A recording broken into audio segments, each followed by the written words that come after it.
The throne. Beyond worlds. The void stretched endlessly. No ceiling, no walls. No horizon to anchor my sight. Only the infinite cosmos. A boundless ocean of stars and silent currents of light. I stood at the center of a perfectly round hall, its floor a radiant white that shimmered like crystallized starlight. The surface was neither stone nor metal. It seemed alive, a luminous substance that pulsed gently beneath my feet, responding to the rhythm of my breath.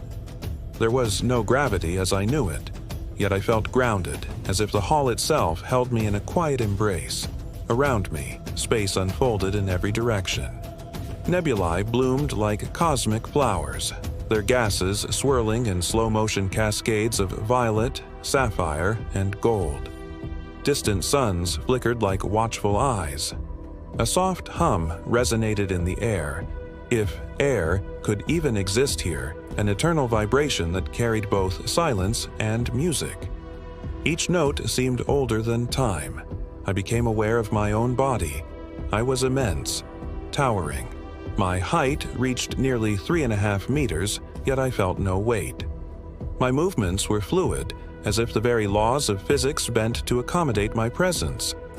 Draped across my frame was a garment of ancient majesty robes reminiscent of Zeus himself. They rippled without wind, each fold traced by faint lines of gold that glowed like captured lightning. In my right hand rested a whip of pure light. It hissed and shimmered with raw energy, threads of radiance coiling and uncoiling as if alive. Sparks leapt from its edges, streaking across the air like fleeting comets. This was no mere weapon, it pulsed with purpose, a conduit of will and creation. Before me, planets hovered in silent procession. Each sphere rotated slowly, painting the void with reflections of emerald, crimson, and icy blue. Some were veiled in mist, others etched with glowing rings of dust. Their sheer presence carried the weight of forgotten ages. And among them, my eyes found the one I knew most intimately, Earth. The blue world glowed with oceans of sapphire and clouds of silver, a fragile jewel cradled in darkness. Then I saw it. A vision that defied reason. Beyond the planet, suspended in the vastness of space, stood another version of myself, my human form. Smaller, mortal, yet unmistakably me. He raised his arms, and from his hands erupted cosmic lightning, bolts of radiant power that leapt outward into the infinite. Each strike sent ripples through the void, weaving bridges of light between stars. I watched in stillness. It was as though my eternal essence observed my mortal existence, two realities unfolding in perfect harmony, the divine and the human, separated only by perception. Then light flared.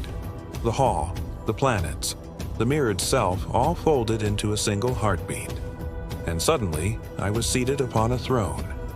The seat was forged from the same living light as the floor, yet denser, almost crystalline.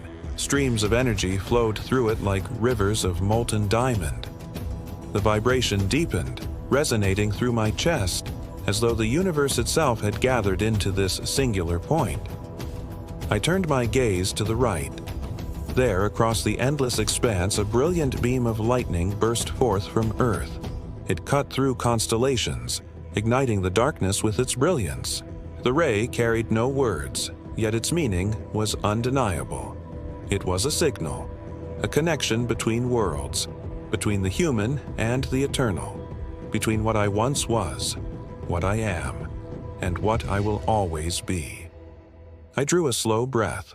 The stars answered with silence, and in that silence I understood. Through this luminous thread of power, all realms are bound as one.